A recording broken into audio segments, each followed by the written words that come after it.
सवाल जवाब जारी है और अगले कॉलर का रुख करेंगे, लेकिन उससे पहले बात कर लेते हैं कुछ और एग्री मार्केट की। और आज के लिए ग्वार के ऊपर जो हमने बात की है Ajay Kedia, long term fundamental आपको ग्वार के कैसे दिख रहे हैं?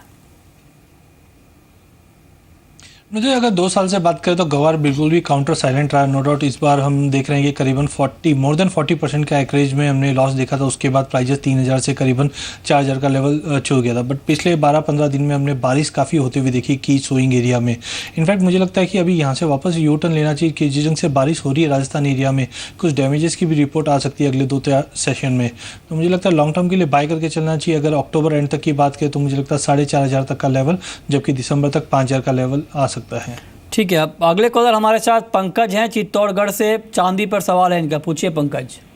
मृत्युंजय सर को नमस्कार सर। नमस्कार, पूछिए। मृत्युंजय सर, आपका प्रस्तुत करने का वास्तव में बहुत ही अच्छा है, जो कि वास्तव में जी बिजनेस की शान है और विराट कोहली की तरह है सर। अबे चलिए, आपका बहुत बहुत धन्यवाद सर। सवाल पूछिए। सर अजय जैन से सर से सवाल है सर, सिल्वर जो है आज की 47,700 तक जा सकती है सर, कॉमेक्स में कहाँ तक पहुँच सकती है सर? बताएं अजय जैन।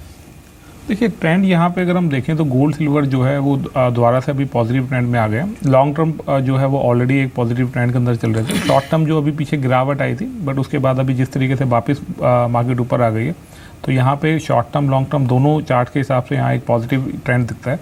अभी की बात करें तो मुझे लगता है एक बार 47,800 से 48,000 के आसपास ये वाला रन यहाँ पे कंटिन्यू होता हुआ दिखाई देगा। 48,000 से लेकर 48,400 का एक जोन है जहाँ पे एक स्टिफ रेजिस्टेंस मार्केट के अंदर दिखाई देता है। उसके ऊपर चलती है तो एक फर्दर आपको एक ट्रेंड बड़ा एक बुल ट्रेंड आता हुआ दिखाई देगा। हाँ। पर शॉर्ट टर्म की अगर इंट्राडे की बात करें तो 47,800 से 48,000 तक का टारगेट आप लेके बाय कर सकते हैं। ठीक है, अगले कॉलर हमारे साथ रोहित हैं मुंबई से। सीपीओ के ऊपर इनका सवाल है, पूछिए रोहित। सर अक्टूबर और नवंबर महीना दोनों शॉर्ट किया हुआ है करंट लेवल्स पर ही।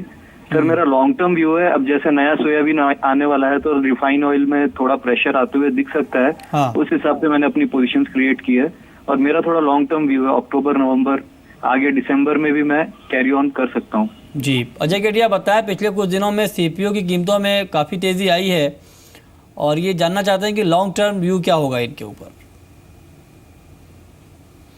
देखिए, अगर पूरे एडिबल काउंटर की बात करें तो हमने रिफाइंड ऑयल और सीपीओ दोनों ही काउंटर में काफ़ी अच्छी बढ़त आते हुए देखी। टाइमिंग जैसा इनका व्यू है, डेफिनेटली हम भी वही रिव्यू लेके चलते हैं कि आगे जाके गिरावट बढ़ सकती है। But as of now demand थोड़ी मुझे इंप्रूव होती हुई दिखाई दे रही है। यील्ड में भी थोड़ी ड्रॉप हुई थी मलेशिया साइड से, उसकी वजह से प्राइजेस में सपोर्ट मिला। इनफैक्ट आउटपुट में भी थोड़ा सा ड्रॉप था। तो मुझे लगता है ये महीना कंटिन्यू मार्केट तेज़ी में रह सकता है। जो ऊपर में हम लोग करीबन 550 से 555 का लेवल देख रहे हैं, वहाँ से एक जो गिरावट का रुख रहेगा तो नवंबर दिसंबर तक इनको फिर से करीबन 500-510 तक का लेवल देखने मिल सकता है। अगले कॉलर हमारे साथ राहुल हैं जोधपुर से। नेचुरल गैस के ऊपर इनका सवाल है, पूछिए राहुल। नहीं सर, मैं जो राहुल बोल रहा हूँ, मेरा सर क्वेश्चन है टीएमसी पर। सवाल पूछिए। सर मैंने सितंबर की टीएमसी ली है मेरे पास में 3 लॉट 8282 में, तो कहाँ तक जा सकता है ऊपर में? किसके ऊपर सवाल है आपका? टीएमसी के ऊपर? टीएमसी हल्दी सर। नहीं, मैं समझा नहीं, आप टर्मरिक के ऊपर पूछना चाहते हैं? सर टेक्निकल पर क्वेश्चन है सर, हल्दी पर मेरा। हल्दी के ऊपर, ठीक है। क्या आउटलुक आप देख रहे हैं हल्दी का अजय जैन? देखिए, शॉर्ट टर्म में मुझे लगता है कि यहाँ पे जो अभी ट्रेंड जो है वो पॉजिटिव साइड पे आपको दिखाई देगा। अभी आई थिंक जहाँ तक मैं समझ पाया उनका शायद बाइंग पोजीशन है, तो अभी होल्ड करके चलें। 8600 के आसपास जाता है, वहाँ पे एक बार जरूर यहाँ पे प्रॉफिट बुक कर लें, बट अभी यहाँ पे कंटिन्यू रख सकते हैं 200 रुपये के लिए। ठीक है, मेटल मार्केट के ऊपर अजय केडिया इंट्राडे में आज शाम के कारोबार के लिए आपकी टॉपिक क्या होगी? मुझे लगता है कि एल्यूमिनियम काफ़ी अच्छा काउंटर रहेगा। पहले हमने देखा 110 के ऊपर सस्टेन नहीं कर पाता, आज जिस ढंग से एल्यूमिनियम 110 को तोड़ा है, मुझे लगता है इसको बाइंग करके चलना चाहिए। ऊपर में 11:30 से 12 तक का लेवल मिल सकता है। वहीं दूसरा काउंटर निकल रहेगा, जिस ढंग से हमने फिलीपाइंस में इश्यूज आते हुए देखे एनवायरनमेंट का, तो ये एक तेज़ी का रुख दिखा रहा है, जो मुझे लगता है कि आज इवनिंग तक भी अगर देखा जाए तो 735 तक के लेवल देखने मिल सकते हैं। ठीक है, अगले कॉलर हमारे साथ राजीव हैं। राजीव पूछिए। नमस्कार साहब। नमस्कार, पूछिए। मैंने 185 पे नेचुरल गैस के 5 लॉट बाय किए हुए। 185 पे आपने नेचुरल गैस बाय किया है, ठीक है। क्या ये एक्सपायरी तक क्या 200 रुपये का भाव मुमकिन है?